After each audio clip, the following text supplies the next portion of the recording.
প্রিয় শিক্ষার্থীবৃন্দ, আজকের অনলাইন ক্লাসে সবাইকে স্বাগতম। আমি মোহাম্মদ সুলাইমান আলী, সহকারী শিক্ষক, বাংলা, ধনুট সরকারি NU পাইলট মডেল উচ্চ বিদ্যালয়। আজকে আমি দশম শ্রেণীর বাংলা দ্বিতীয় পত্রের ব্যাকরণ অংশ থেকে নত্যবিধান নিয়ে আলোচনা করব। প্রিয় শিক্ষার্থী, খেয়াল করো, আজকের এই শিরোনামের প্রথমেই দেখতে পাচ্ছ মূর্ধন্য। এই মূর্ধন্য রয়েছে এবং পরে রয়েছে বিধান। তার মানে শব্দে মূর্ধন্য ব্যবহারের নিয়ম। নত্যবিধান মানেই হচ্ছে শব্দে মূর্ধন্য ব্যবহারের নিয়ম। অবশ্য বাংলা শব্দে মূর্ধন্যের ব্যবহার হয় না, সে কারণে দেশি বিদেশি তথা তদ্ভব শব্দেও মূর্ধন্যের ব্যবহার প্রয়োজন নেই। তবে কোন শব্দে মূর্ধন্যের ব্যবহার রয়েছে? তৎসম শব্দে বা সংস্কৃত শব্দে মূর্ধন্যের ব্যবহার রয়েছে। তৎসম শব্দে দন্তান্যরও ব্যবহার রয়েছে। তবে কোন ক্ষেত্রে মূর্ধন্য ব্যবহার হয় আজকে সেটি হচ্ছে আলোচনার বিষয়। প্রিয় শিক্ষার্থী, খেয়াল করো,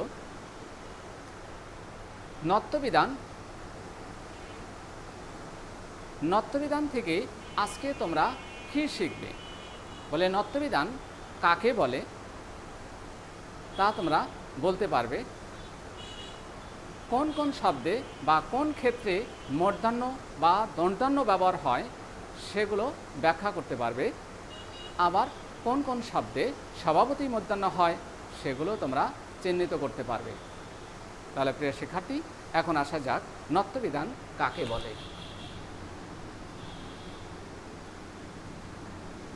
তৎসম শব্দের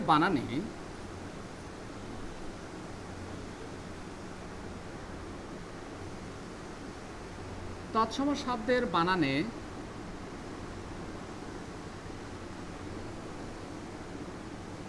মূর্ধন্য এর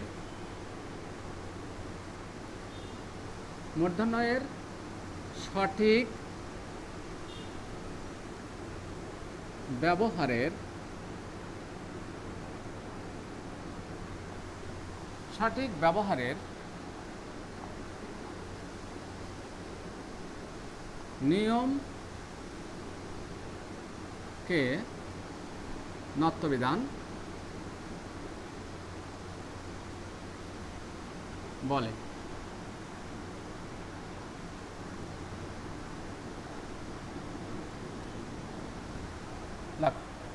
তৎসম শব্দের বানানে মূর্ধন্য এর সঠিক ব্যবহারের নিয়মকে নত্যবিধান বলে। তাহলে খেয়াল করো, কোন শব্দে মূর্ধন্যের ব্যবহার হয় আর এই নিয়মগুলি একটু খেয়াল করো। 1 নম্বর নিয়ম, টবর্গীয় বর্ণের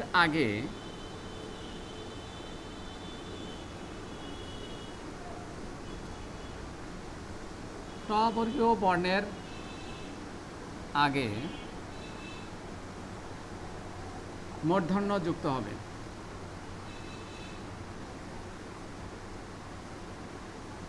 টবর্গীয় বর্ণের আগে মূর্ধন্য যুক্ত হয়। যেমন দেখো, টবর্গীয় বর্ণ বলতে বোঝায় ট, ঠ, ড, ঢ, মূর্ধন্য। এখন টবর্গীয় বর্ণের আগে মূর্ধন্য যুক্ত হয়। তোমরা টবর্গের শেষে দেখো মূর্ধন্য রয়েছে। এই বর্ণটি দেখেও তোমরা পরীক্ষায় অ্যান্সার করতে পারো যে টবর্গীয় বর্ণের আগে কোনটি হয়? বলে মূর্ধন্য হয়, কারণ টবর্গীয় বর্ণের শেষে মূর্ধন্য রয়েছে। তুমি এটা ধরেও তুমি নির্ণয় করতে পারো যে টবর্গীয় বর্ণের আগে মূর্ধন্য হয়। যেরকম দেখো, এর সাথে মূর্ধন্য যুক্ত হবে। মূর্ধন্য যুক্ত হলেই এর উপরে মাত্রা থাকবে না, তার মানে হাফ মাত্রা ডান দিকে টান থাকে, দেখো মূর্ধন্য হবে। এখানেও মূর্ধন্য যদি এই অবস্থায় যদি রাখি তাহলে কিন্তু দন্তান্ন হয়ে গেল। দন্তান্ন পূর্ণ মাত্রা, এই মাত্রাটা আমি তুলে দিলাম। এখন কিন্তু এটা মূর্ধন্য হয়ে গেল, ডান দিকে মাত্রা রয়েছে। এর সাথে সাধারণত এর ব্যবহারটা আমার নজরে পড়েনি, যা হোক এটা এর সাথেও দুটা ন হয়ে গেল। তার মানে ডান দিকে মাত্রা থাকলে বুঝতে হবে যেটা দুইটা মূর্ধন্য রয়েছে। যদি আমি এই নটা এরকম করে লিখি তাহলে এই দেখো পূর্ণমাত্রা হয়ে গেছে, তার মানে এখানে দুটাই দন্তান্ন আর এটা দুটাই মধ্যাহ্ন। উদাহরণে আসা যাক, যেরকম বন্টন, দেখো বন্টন, বন্টন বানানে মধ্যাহ্ন হবে, কণ্ঠ, কণ্ঠ বানান মধ্যাহ্ন হয়ে গেল, কাণ্ড, এই যে কাণ্ড বানান মধ্যাহ্ন হয়ে গেল, আবার বিষণ্ণ মধ্যাহ্ন হয়ে গেল। তাহলে তোমরা বুঝতে পারছো যে ট বর্গীয় বর্ণের আগে মধ্যাহ্ন হয়, তার মানে দন্তান্ন দন্ত ন হয় না। এখন আসা যাক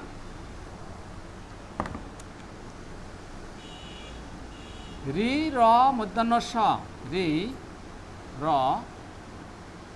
মূর্ধন্য স, এই তিনটি বর্ণের পরে এর পরে মূর্ধন্য হয়, এর পরে মূর্ধন্য হয়। খেয়াল করো, রি র মূর্ধন্য স এর পরে মূর্ধন্য হয়। তুমি যে শব্দে এই বর্ণগুলো পাবে তারপরে যদি কোনো ন হয় তাহলে সেই নটা হবে মূর্ধন্য, দ্বন্দ্ব ন হবে না। যেরকম দেখো ঋণ,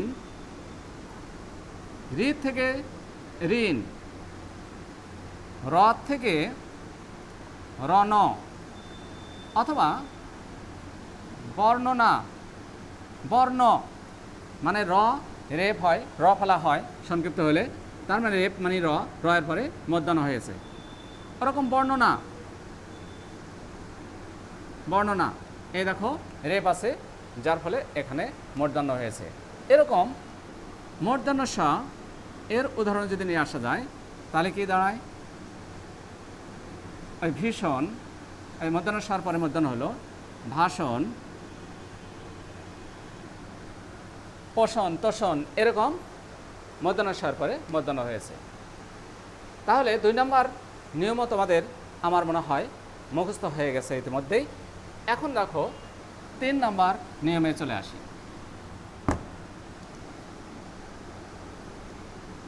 এই যে রি আর র এর পরে মধ্যাহ্ন হয় সেটা তোমরা জানো। এখন দেখো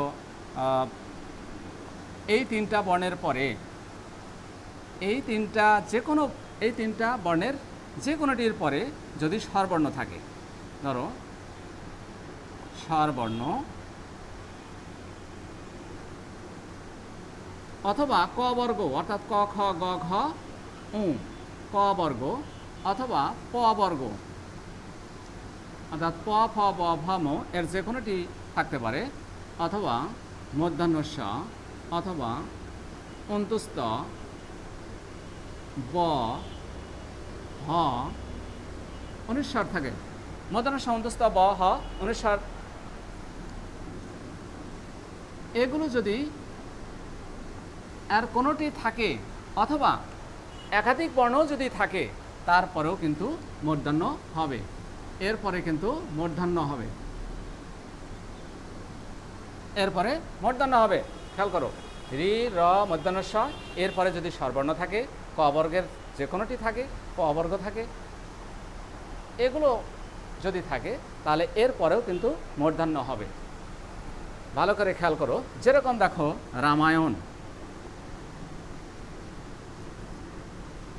রামায়ণ দেখো মূর্ধন্য কত দূরে রয়েছে মূর্ধন্য, এখানে মূল জিনিসটা হচ্ছে র, এই র কিন্তু থাকতে হবে। যদি র না থাকে তাহলে এখানে কিন্তু মূর্ধন্য হতো না।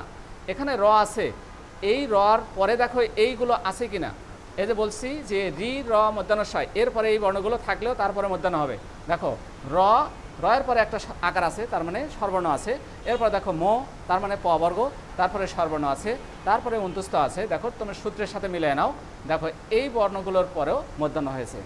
আবার দেখো হরিণ, অনেক সময় অবজেক্টিভে থাকে যে হরিণ শব্দে কোন নিয়মে মধ্যাহ্ন হয়েছে, কোন নিয়মে মধ্যাহ্ন হয়েছে, বলে র এর পরে স্বরবর্ণ তারপরে মধ্যাহ্ন হয়েছে।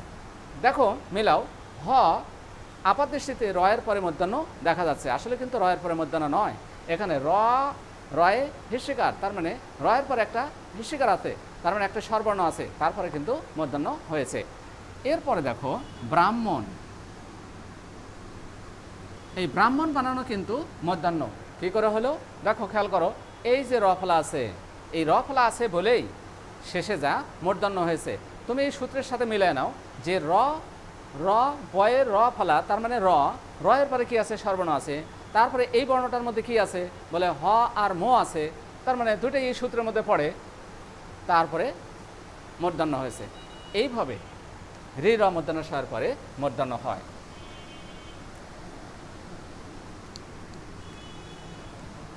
তাহলে তোমরা দেখলা কোন কোন শব্দে কোন কোন ক্ষেত্রে মূর্ধন্য হয়, তোমরা ইতিমধ্যেই ক্লিয়ার হয়ে গেছো।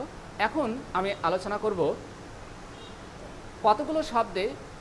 কতগুলো শব্দে স্বভাবতই মূর্ধন্য হয়, অর্থাৎ নিয়ম ছাড়াই। এই যে নিয়মগুলো আলোচনা করলাম, এই নিয়ম ছাড়াই কিন্তু মূর্ধন্য হয়। সেই শব্দগুলো কি বলা হয়? স্বভাবতই মূর্ধন্য। যেরকম দেখো, একটা শব্দ আমি লিখি, এই চাণক্য। আর একটা শব্দ লিখি, দেখো মাণিক্য। দেখো, আমি যে নিয়মগুলো আলোচনা করলাম, এই নিয়মের মধ্যে কিন্তু পড়ে না, তার মানে নিয়ম ছাড়াই, মানে স্বভাবতই এই শব্দগুলোতে মূর্ধন্য ব্যবহৃত হয়েছে। চাণক্য এখানে মূর্ধন্য হয়েছে, মাণিক্য এটা মূর্ধন্য হয়েছে। এরকম তোমাদের বইতে প্রায় 41টা শব্দ রয়েছে। এগুলো আমি তোমাদের সুবিধার জন্য একটা সুন্দরভাবে কবিতার আকারে শব্দগুলো নিয়ে আসছি। খুব কঠিন শব্দ, তারপরেও খুব সহজেই মুখস্থ হয়ে যায়। দেখো, আমি সেই স্বভাবতই মূর্ধন্য হয় এই শব্দগুলো আমি এখন সাজাইয়া সুন্দর করে বলছি। তোমরা এভাবে, আমি যেভাবে পড়ে যাই, তোমরা সেইভাবে মুখস্থ করার চেষ্টা করবে। যেরকম দেখো, চাণক্য মাণিক্য গণ, আপন বাণিজ্য লবণ মন, বেনু বিনা কঙ্কন কণিকা, চিক্কন নিক্কন বিপণী গণিকা, কল্যাণ শোণিত বাণী, স্থানু গুণ পুণ্য বেণী, অনুতুন পণ, নিপুণ গণনা পিনাক ভান, কোন ফণিতা বণিক শান, মণি ফণি পণ্য পানি, কখনই গৌণ লাবণ্যবান। দেখো, এতগুলো শব্দ, তারপরেও কিন্তু খুব সহজেই মুখস্থ হয়ে গেল। বাস এভাবে তোমরা মুখস্থ করার চেষ্টা করবে। আজকের কোন কোন ক্ষেত্রে মূর্ধন্যের ব্যবহার হয় আমি বিস্তারিত আলোচনা করলাম। তবে আরও কিছু জানার বিষয় তোমাদের রয়েছে, যে কোন ক্ষেত্রে মূর্ধন্য হবে না, দন্তান্ন হয়। যেরকম দেখো, দেশি বিদেশি শব্দে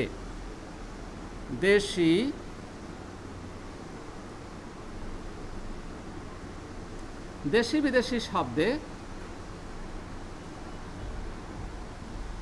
মূর্ধন্য হবে না, এটা মাথায় রেখো, হবে না। দেশি বিদেশি শব্দে মূর্ধন্য হবে না, এটা মাথায় রেখো। কি হবে? বলে দন্তান্ন হবে, এটা দন্তান্ন হবে। দেশি বিদেশি শব্দে দন্তান্ন হবে।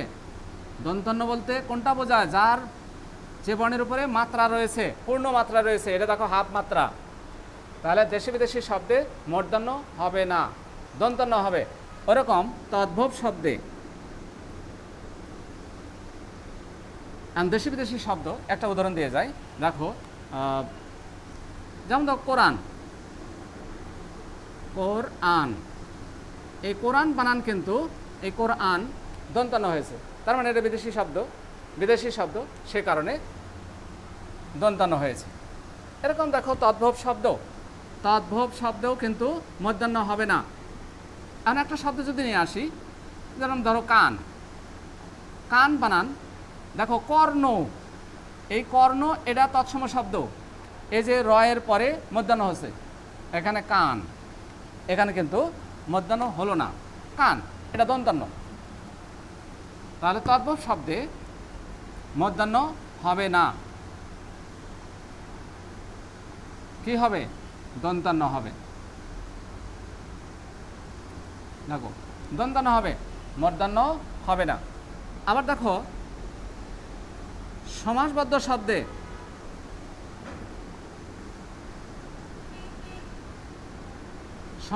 শব্দে কিন্তু মূর্ধন্য হবে না, সমাসবদ্ধ শব্দে মূর্ধন্য হবে না। কোনটি হবে? দন্তান্ন হবে। যেরকম দেখো,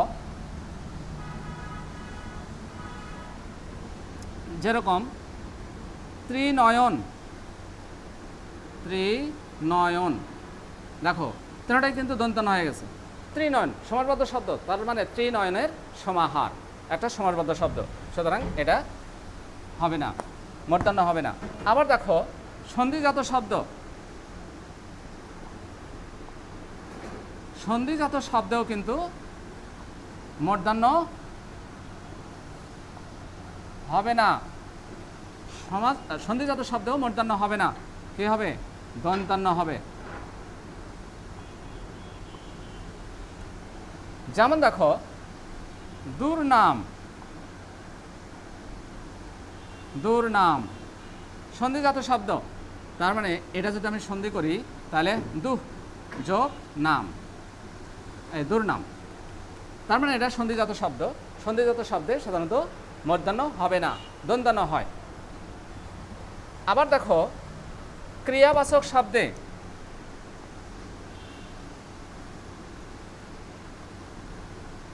ক্রিয়াবাচক শব্দে মূর্ধন্য হবে না, কোনটি হবে?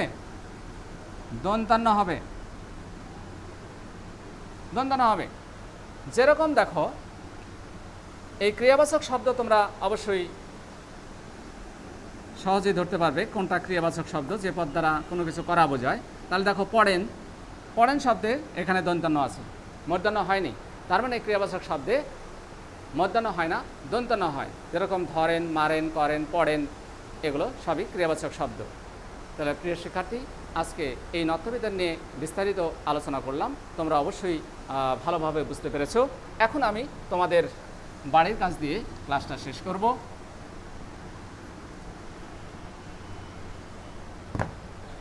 বাড়ির কাজ,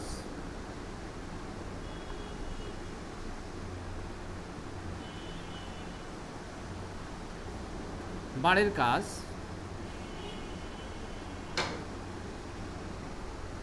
নত্যবিধান,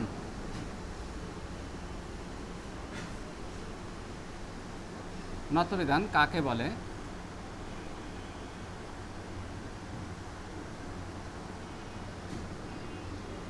শব্দে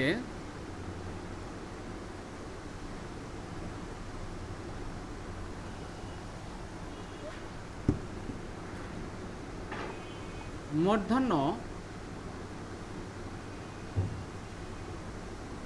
ব্যবহারের, শব্দে মূর্ধন্য ব্যবহারের নিয়ম সহ, শব্দে মূর্ধন্য ব্যবহারের নিয়ম সহ উদাহরণ দাও।